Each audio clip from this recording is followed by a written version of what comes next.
We had press conferences in the new year, yeah. Just you didn't come. Obviously some other stuff. Working later.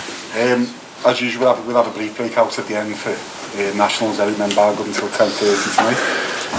Alan? Jurgen, sad news this morning regarding Gianluca Vialli. Do you have any memories of him? Did you ever get to meet him? No, never met him. But in this specific case, it's everybody knows what a player he was, and when you see the reactions of his former teammates, former colleagues, then it says you a lot about what kind of person he was, and really sad. But I think it's pretty rare that somebody thinks, okay, he was old enough, but with 58, definitely not. And when you're yourself 55, then you realize, oh my God, that's it's coming closer. Let me say it like this. But it's really tough, and the reactions say everything. I didn't know him personally. I only knew him as a football fan, and he was an outstanding player, obviously. And I wish him, his family, all the best, his friends, all the strength necessary to get through this, and he will be remembered in the best possible way, definitely. Thank you. You're holders of this competition. How do you approach this FA Cup tie against Wolves? Given that defeat against Brentford, obviously you want to bounce back. Does that change the thinking in any way for an FA Cup tie?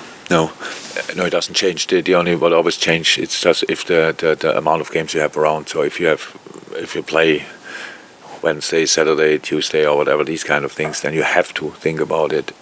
But in our case, we played Monday last time, and now Saturday, and then I think again Saturday. So no, it was always clear we will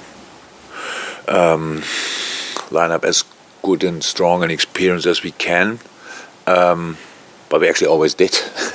Just it looked sometimes a bit different, but always the best possible lineup for the specific game. But with Monday, Saturday, there will not be a rotation because of the competition or whatever. No. You certainly, without Virgil van Dijk, I suppose that is the bad news, a big blow. But is that tempered by any good news that Cody Gakpo is ready for his debut? What's the news on Van Dijk and Gakpo? Yeah, couldn't be more different, to be honest. Both are Dutch. That's the only similarity, pretty much. Okay. On Virgil, it's a surprise for us. It was obviously a big blow. He didn't feel a lot, and I took him off actually. So because no risk, so it was not clear. Maybe he would have tried and stuff like this. So in the end, the diagnosis was pretty harsh, and but we talk about weeks. So. More than a month, but I hope then it goes quick. But we have to see. For now, he's not available, and that's how it is. And we have other centre halves, so it's now, as long as that's the case, everything is okay for the team. But for Virgil, obviously, it's hard. But for him, he played an incredible amount of games over the last years, to be honest. And so now we cannot use him on the pitch at least, but only off the pitch we will do that. And with Cody, it's the other way around. Cody's in for 2 days, 2 training days now, full training days, and it's a joy to watch, to be honest. It's and of course with our situation, injuries with the strikers as well, it's really nice to have a guy on the pitch who obviously is pretty natural in a lot of things of the offensive part of the game and knows where the goal stands, and that's always very helpful. So, and he's obviously full of joy, enjoying each second in the moment, and so yeah, that's very good. Can I just ask you one more? The FA and the Premier League and the EFL are meeting today, and other representatives, and on the agenda is the scrapping of replays for 3rd and 4th round FA Cup ties. Would you be in favour? Yeah, was always. Sometimes it can be a lifeline to smaller clubs, though. We have to find other solutions for that. The lifeline for smaller clubs cannot be massive problems for clubs who play all 3 days. So there must be other solutions. So, and it's how often did it happen that the smaller club came through because of this extra game? How often? That's like there's only one game. I know there's again money involved, and that's how I said that we have to find solutions for that. Nobody wants to kill the smaller clubs or wants that they have to exactly the same right for existence like all of us. But we cannot sort all the problems by playing more games. So that's not possible, and that's why I would be in favor of that. But I've said so many things in the last 7.5 years. Nothing of them happened pretty much. So 90 minutes and penalties. Yeah, fine, great. Juliet. Jurgen, with listening to what you were saying about Virgil, is it just wear and tear then with him? What is it? Is it just wear and tear when you talk about the injury? You didn't think it was an injury, and then the amount of games that he was playing. Is it just a knock on from that, this injury that he's got? That's hamstring. It's hamstring. What else should it come? We only played and then because he played all the games, he's recovering between the games. So never had an issue with muscles. Never mentioned anything.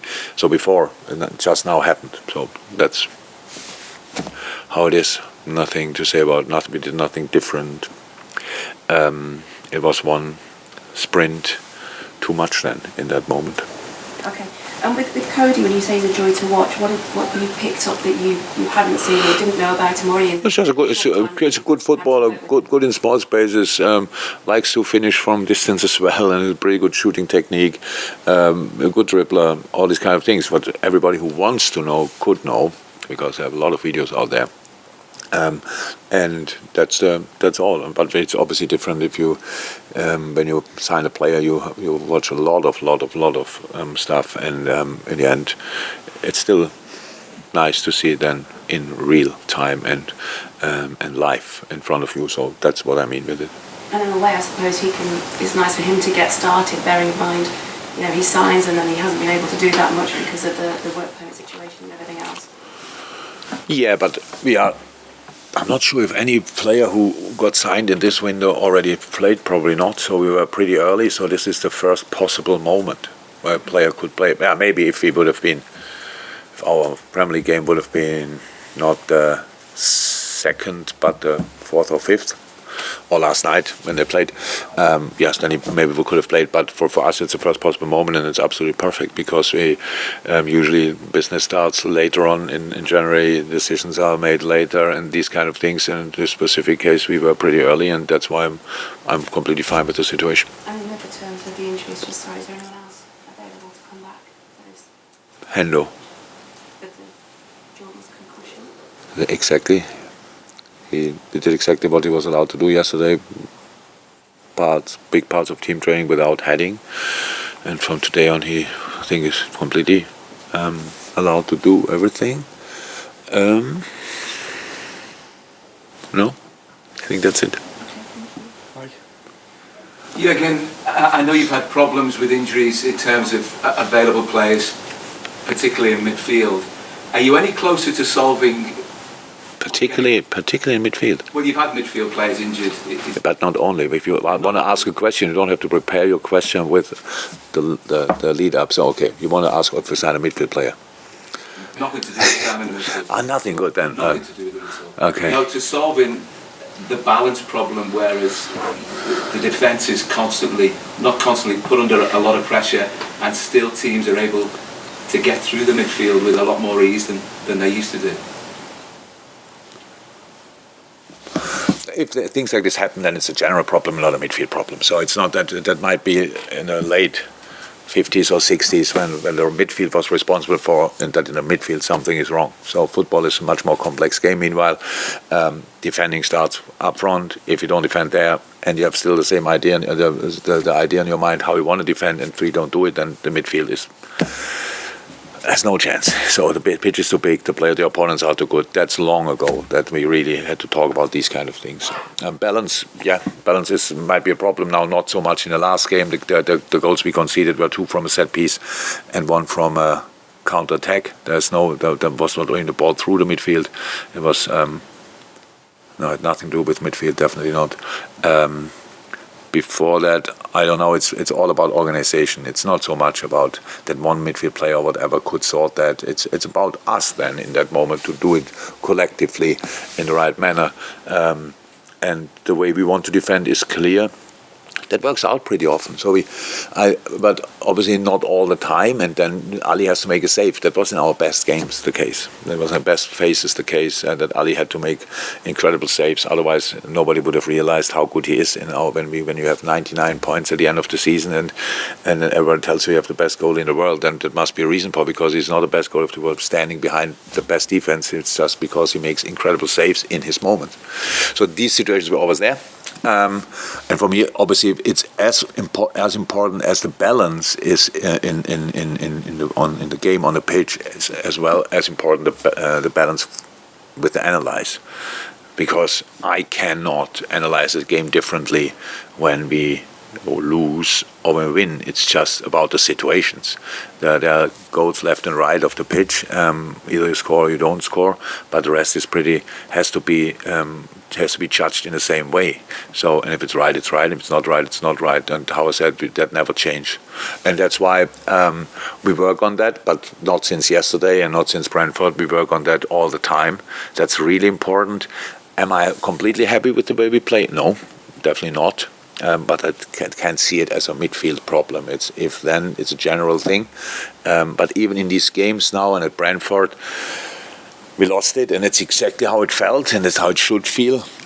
But we had a really good start in the game, and we should have been 2-0 up before Brentford was first time in front of our goal or had a corner, and nobody would have won about that. But that's not given in the moment that we score early or immediately, these kind of things. So we have to work extremely hard to force the luck a little bit to get in this position, and then you have the momentum and not the opponent has the momentum, because at Brentford it was obvious that they had always the momentum until we scored the 2-1.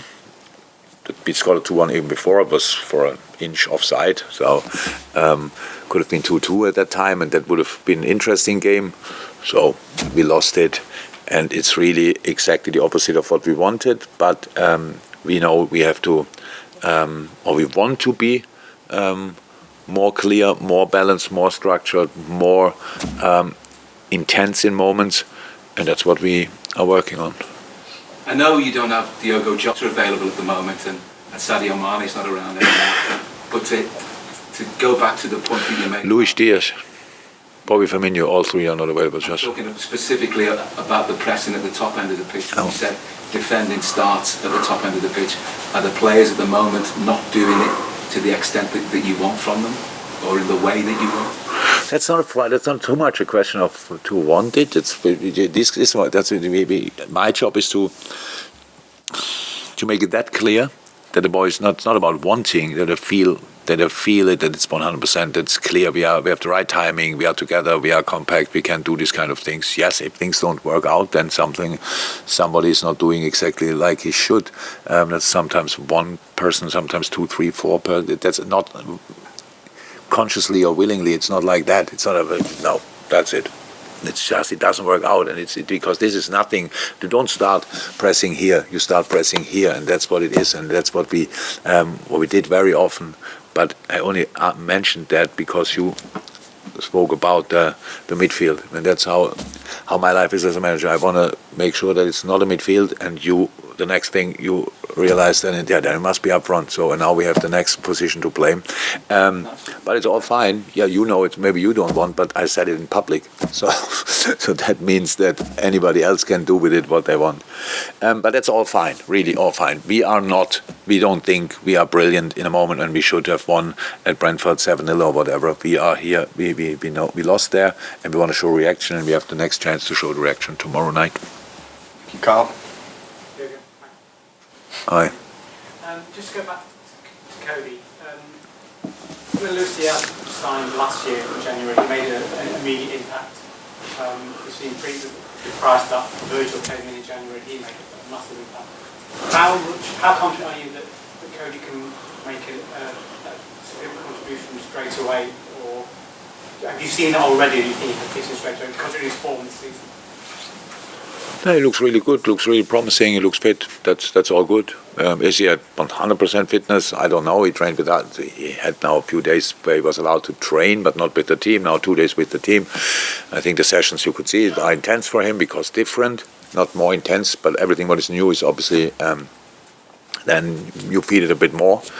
And I'm very positive about him, very, but I'm not sure if it's not helpful that we compare. Lucio's impact was really special, to be honest, and we could swap around a little bit. We had difficulties as well, injury-wise, and that was extremely helpful.